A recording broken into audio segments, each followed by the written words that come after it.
Hey, so tonight we're going to dive into something absolutely wild, the story of the abduction of Proserpina.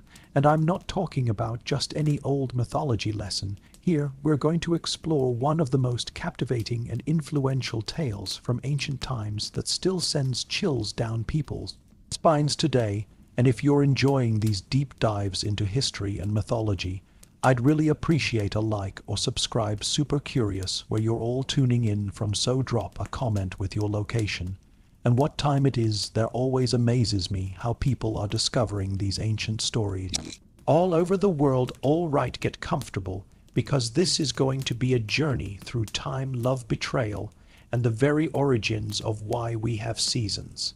So picture this, we're talking about a story that's over 2,000 years old, but feels like it could have been written yesterday, because it deals with themes that are absolutely timeless: parental love, the loss of innocence, the struggle between different worlds, and the kind of family drama that would make modern soap operas seem tame by comparison. And what's incredible is how this single story became the foundation for understanding everything from why leaves fall in autumn to how ancient people made sense of life, death, and rebirth. Let's start at the very beginning with the Greeks, because that's where this whole incredible saga begins, and we're talking about the 7th century BC, when people were just starting to write down these stories that had been passed around campfires and in temples for who knows how long before that. The earliest version we have comes from something called the Homeric Hymn to Demeter, and let me tell you, this wasn't some cute bedtime story. This was serious religious literature that explained fundamental truths about how the world worked. Now, in the Greek version, our main character is called Persephone, not Proserpina yet. And her name is actually pretty dark when you dig into it, because it likely means something like bringer of destruction, or she who brings death, which is incredibly ironic considering she starts out as this innocent young woman just picking flowers in a meadow. And speaking of that meadow, the Greeks usually set this story in Sicily, particularly around a place called Enna, where the earth was supposed to be so fertile and beautiful that it was like paradise on earth.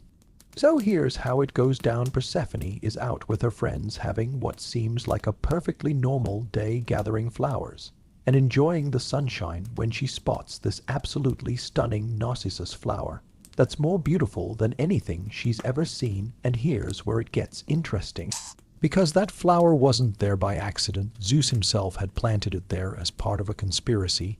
And that should tell you something about how the Greeks viewed their gods. They weren't these perfect, benevolent beings. They were complicated, flawed characters who schemed and plotted just like humans, but with cosmic consequences. The moment Persephone reaches for that flower, the earth literally splits open like something out of a horror movie, and up comes Hades in his chariot, pulled by these immortal black horses. And the description the Greeks give of this moment is absolutely terrifying, because they emphasize how sudden and violent it was. 1 second she's picking flowers, the next she's being dragged screaming into the underworld, and her friends can't do anything to help. They're just standing there in shock as their companion disappears into the earth.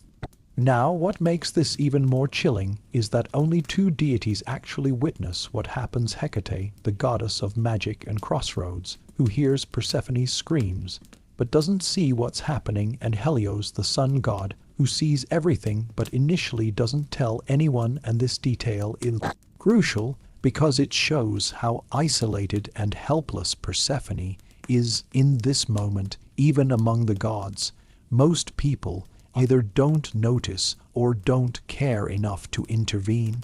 But here's where the story really gets its power, because Persephone's mother Demeter isn't just any goddess. She's the goddess of grain and harvest, basically the deity responsible for keeping humanity fed.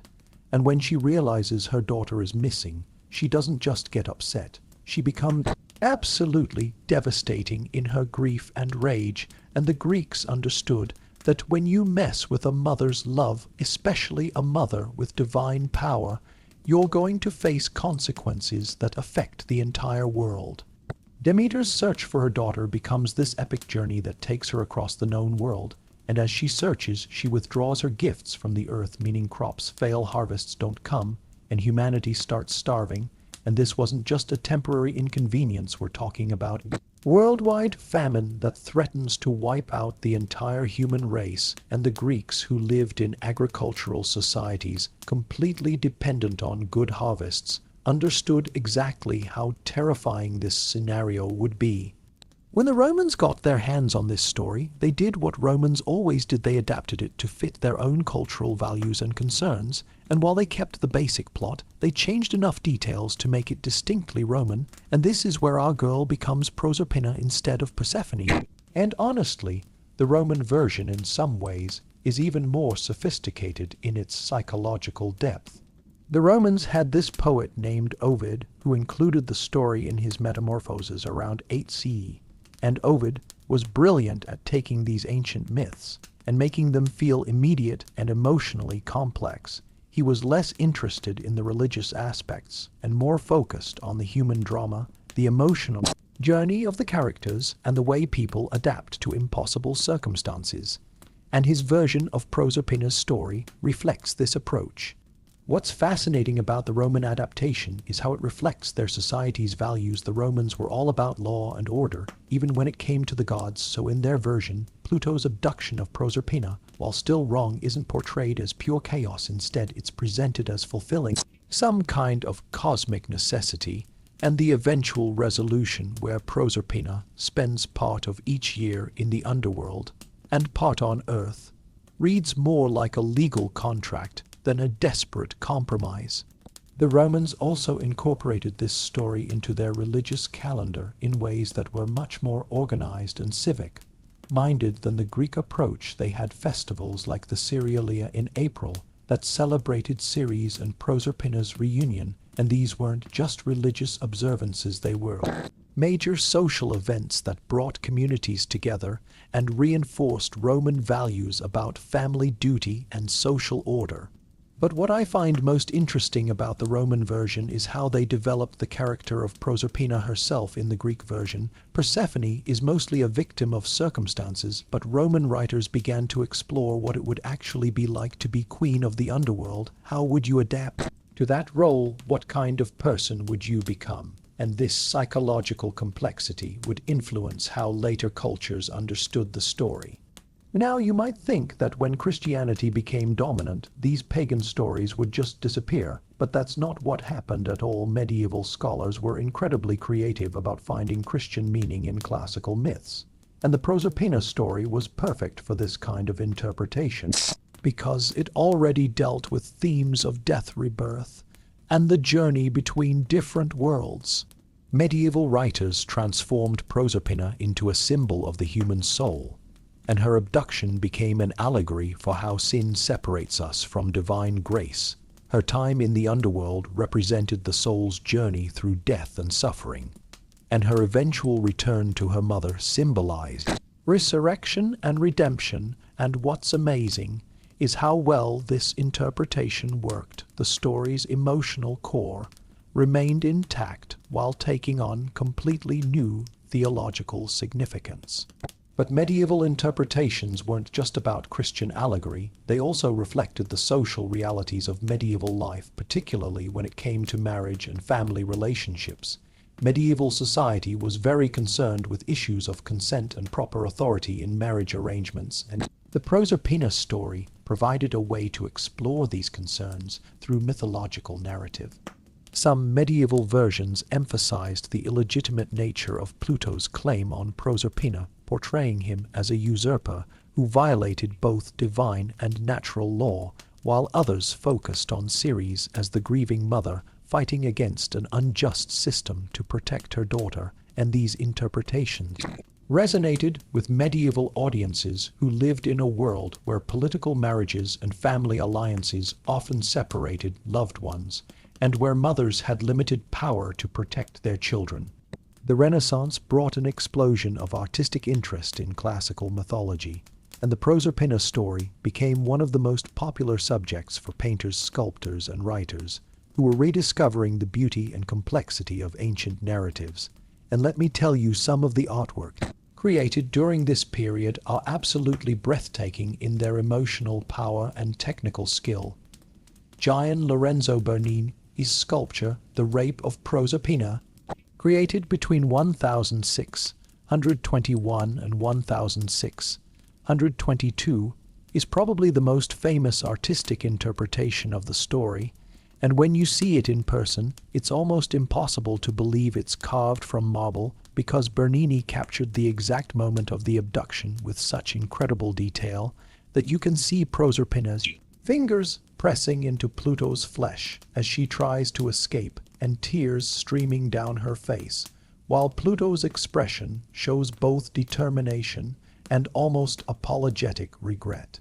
What made Renaissance interpretations so powerful was how they combined classical narrative with contemporary artistic techniques, and psychological insight. Artists weren't just illustrating the story, they were exploring its emotional and philosophical implications.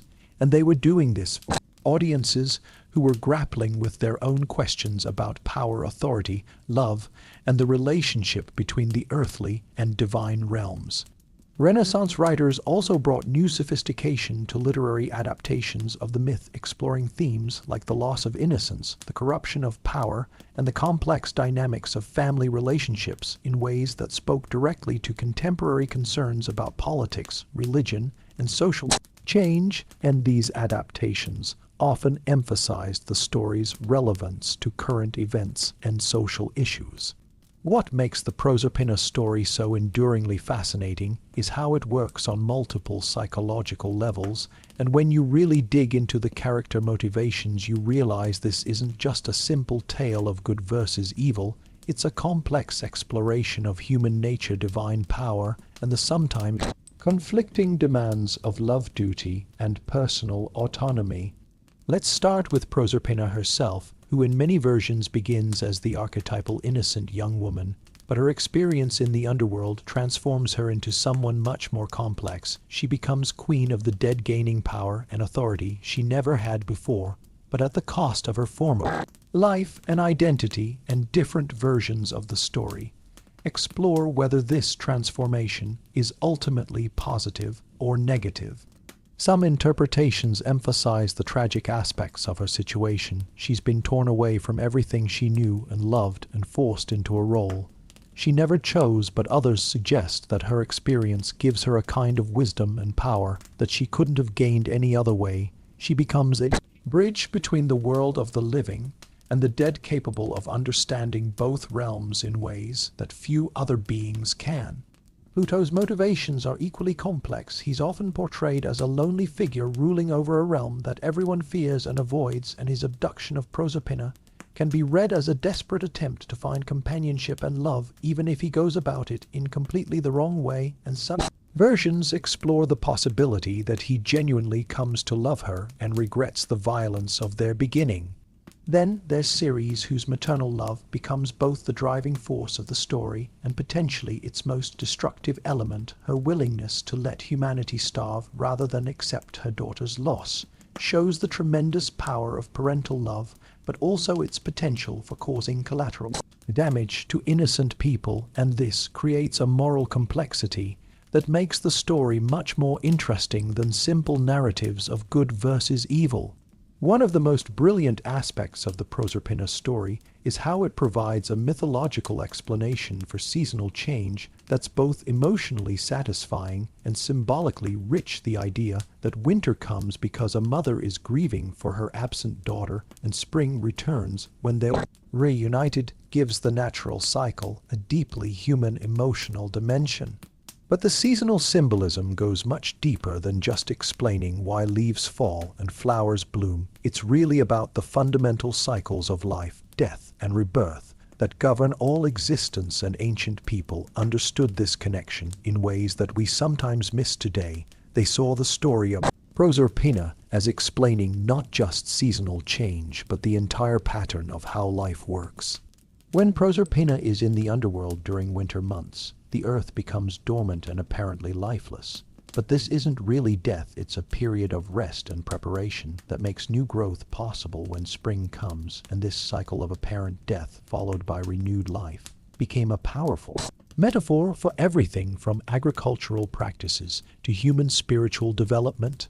The story also explores the idea that certain kinds of knowledge or wisdom can only be gained through experience of loss and darkness. Proserpina's time in the underworld gives her insights that she couldn't have gained any other way, and when she returns to the surface world, she brings some of that deeper understanding with her, and this theme resonates with anyone who has gone through difficult experiences and emerged changed but potentially wiser.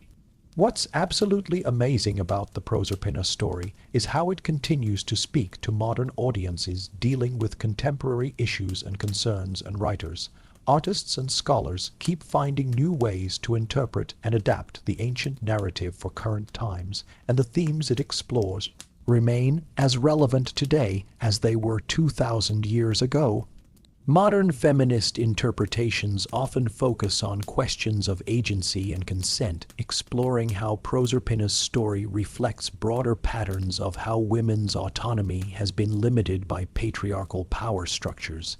And some contemporary versions reimagine the story to give Proserpina more active agency in determining her own fate, rather than being simply a victim of circumstances beyond her control.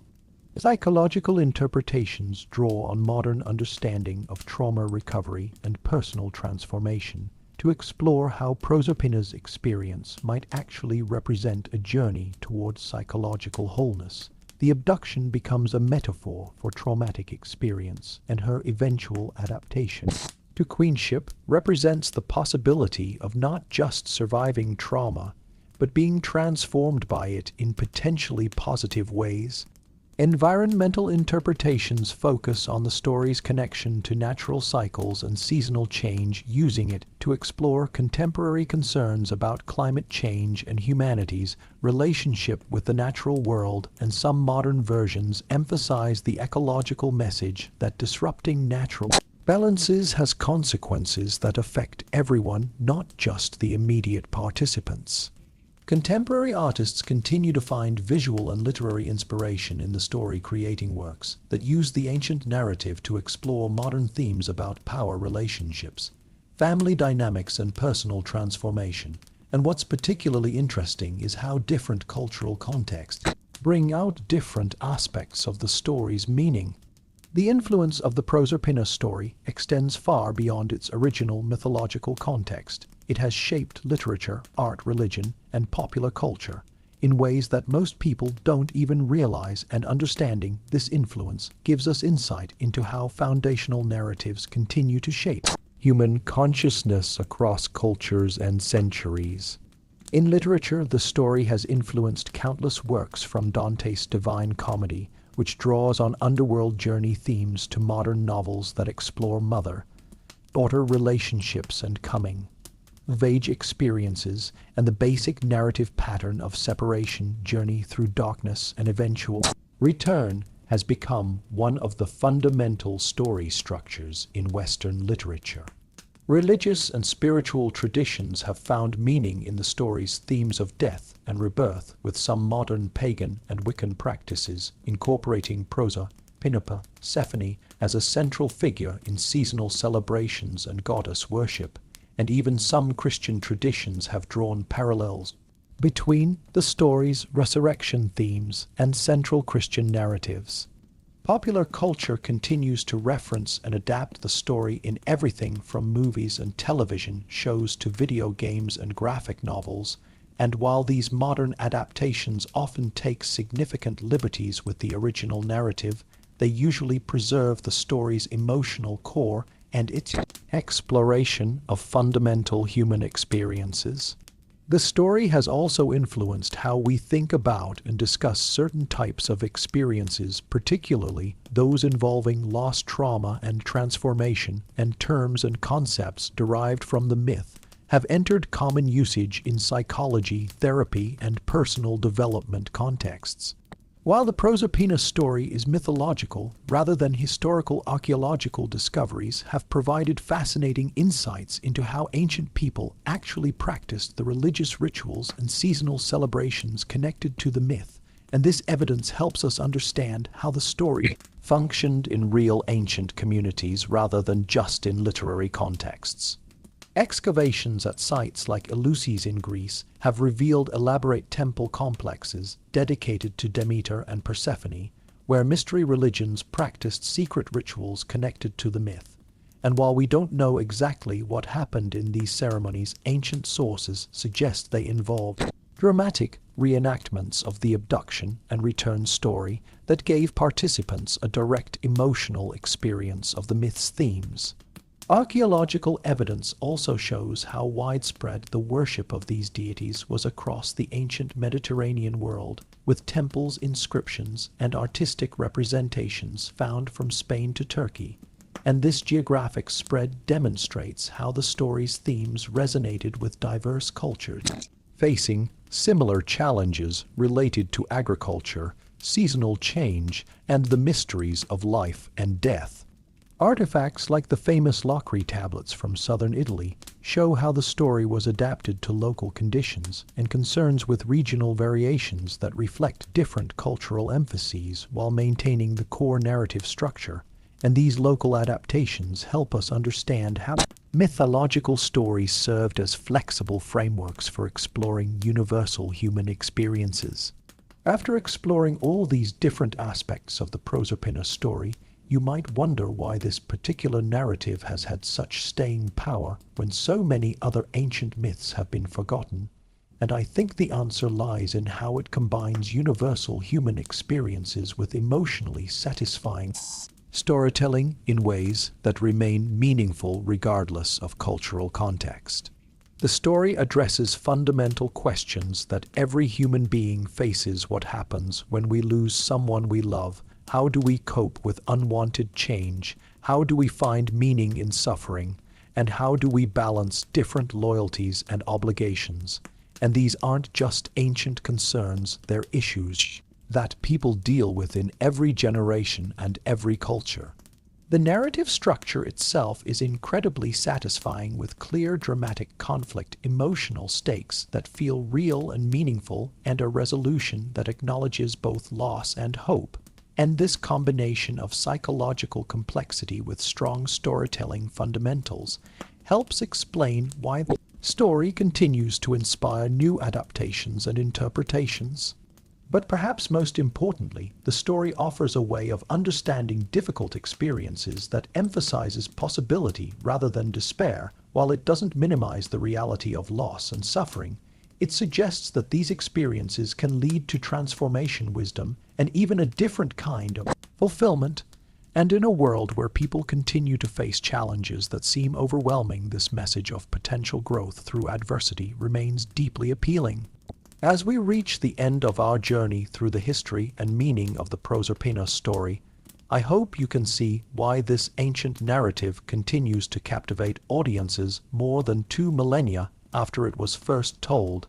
And it's not just because it's a good story, though it certainly is that because it addresses fundamental aspects of human experience in ways that remain relevant and meaningful.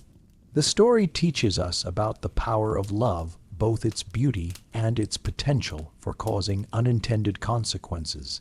It explores questions of agency and consent that remain central to contemporary discussions about relationships and power, and it offers a framework for understanding how individuals can adapt to circumstances they didn't choose while potentially finding new sources of strength and identity.